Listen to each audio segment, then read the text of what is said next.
हारने वाला वो नहीं जिसने अपनी मर्जी से उम्मीद छोड़ दी। हारने वाला वो नहीं जिसने अपनी मर्जी से उम्मीद छोड़ दी। हारने वाला वो है जिसने दूसरों की सुनकर कोशिश करनी छोड़ दी। गुड मॉर्निंग स्टूडेंट्स, आज हम करते हैं एक्सरसाइज 13.1 का क्वेश्चन नंबर 6। देखिए इस क्वेश्चन में क्या कहा गया है। दवा का एक कैप्सूल एक बेलन के आकार का है जिसके दोनों सिरों पर एक एक अर्धगोल रखा हुआ है। पूरे कैप्सूल की लंबाई 14 mm है। इसका व्यास 5 mm 5 मिलीमीटर है। इसका पृष्ठीय क्षेत्रफल ज्ञात कीजिए। सबसे पहले हम देखते हैं क्वेश्चन में क्या कहा गया है। क्वेश्चन में क्या कहा गया है, भाई अपने पास ये कैप्सूल है, इस आकार का कैप्सूल है, और जो ये कैप्सूल है ना, इस कैप्सूल की यहां से लेकर यहां तक जो टोटल लेंथ है, ये जो टोटल हाइट है, ये टोटल लेंथ कह लीजिए ऐसे, वो कितनी है 14 mm है। और क्या क्या फिर जो इसका डायमीटर है, ये 5 mm है, यानी कि यहां से लेकर यहां तक ये कितना 5 mm है। और जो इसका रेडियस होगा 5/2 यानी कि 2.5 mm इसकी रेडियस होगी और 2.5 mm इसकी रेडियस होगी।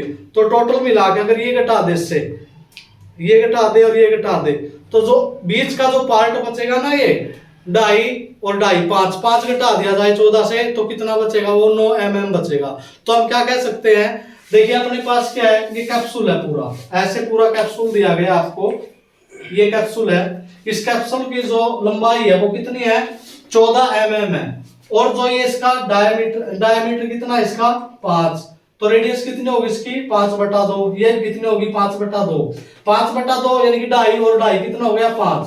और 14 से अगर हम 5 को घटाएं, जो ये सिलेंड्रिकल पार्ट आएगा ये कितना आएगा अपने पास 9 mm आएगा ये। तो देखते हैं क्वेश्चन को, पूरे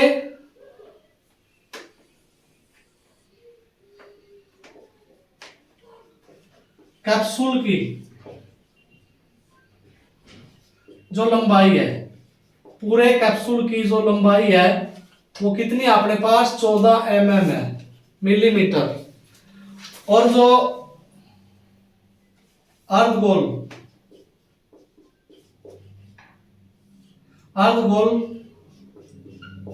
भाग की त्रिज्या यानी कि r कितनी है अपने पास, ये है 5/2 mm, क्योंकि इसका डायमीटर कितना दिया गया है 5 दिया गया है। तो अब देखते हैं जो बेलनाकार पार्ट है, बेलनाकार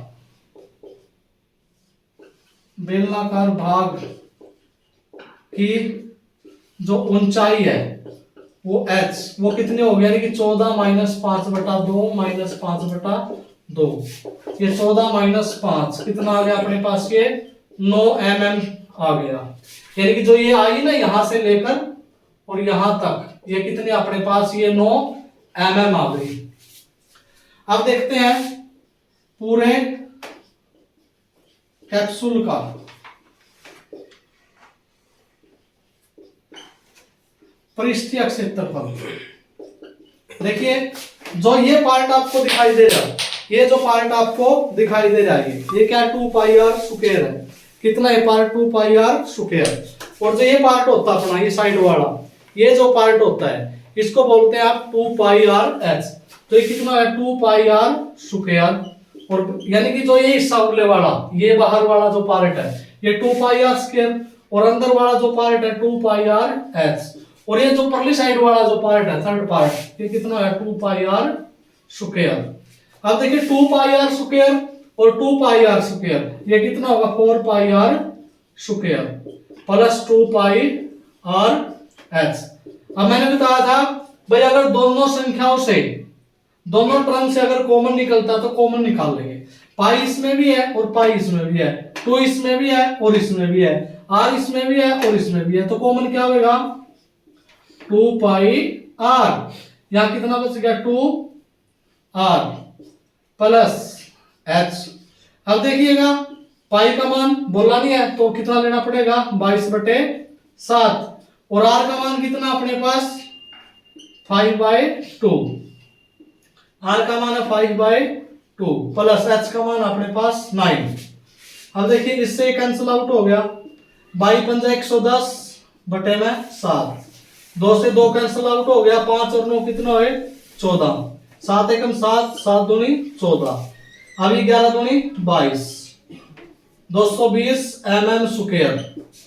ये 220 mm स्क्वायर क्या हो गया अपने पास, इसका टोटल पृष्ठीय क्षेत्रफल हो गया। तो हम कह सकते हैं जो अपने पास ये क्या आया है कैप्सूल, इसका जो पृष्ठीय क्षेत्रफल आया बच्चों वो कितना 220 mm square. Thanks students, have a nice day.